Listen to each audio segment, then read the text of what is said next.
you talk about like giving credit where credit is due, right? So, like, do you know of any Muslim gods outside of the internet?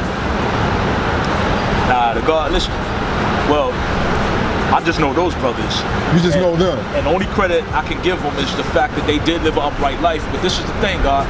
See, Allah said religious people don't do nothing but talk about each other, God. And religious people are the most judgmental people on the planet Earth. Because everything is according to what they believe their superior God said. Right, see, the difference between us and them, God, is we can admit when we're wrong, God, but a religious person can't.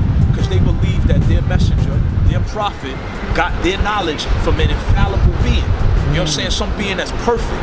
So there's nothing that could be wrong with that information. There's nothing that could change with that information. So when you argue with these brothers, they're not going to get the understanding because they have that fear in their head that they're going against the thing that they think is infallible. What I call the comic book version of God.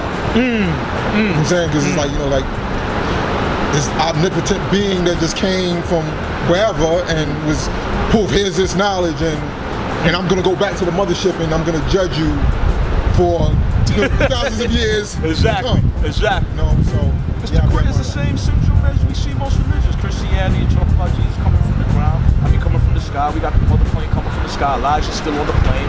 And see, I don't take no issues with anything a man does. If that's his religious organization, you can have that shit. You know what I'm saying? That's on him.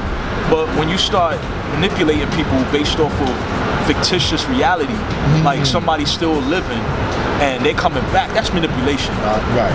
And then you got to ask the question. And see, these brothers, they don't want to be logical when you present this to them. They get offended when you say, I don't believe Elijah's living, dog.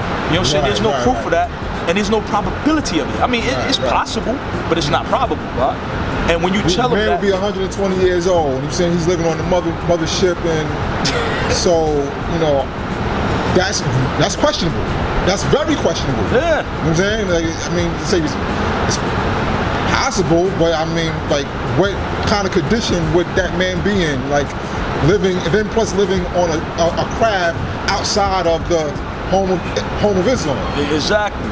And see, they use a lot of logical fallacy. It's like they'll say, well, they'll pull up a picture, and I've seen it a lot on the internet, of a Chinese man that's 100-something years old and say he's 100-something years old while Elijah can't be living. Right. That's not proof that that man is living. That's rhetoric. And see, that's the problem, is that a lot of, when you listen to Muslim gods, most of them deal with rhetoric. Most of them. You know what I'm saying? I respect a lot of true Islam scholarship.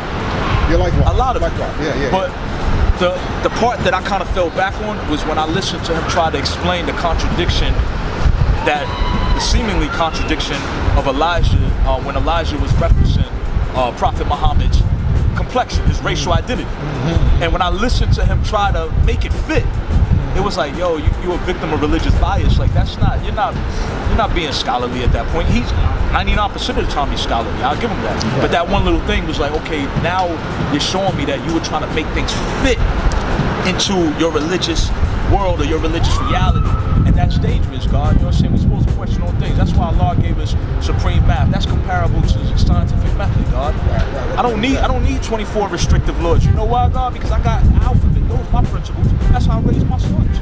Those are principles, God. You know what I'm saying? Be born is a principle. Love, hella, right is a principle. Truth is good is a principle. Self is savior. Save yourself is a principle, God. So when you apply those principles, things turn out right. When you don't apply them, they turn out wrong. INFMEGA did this.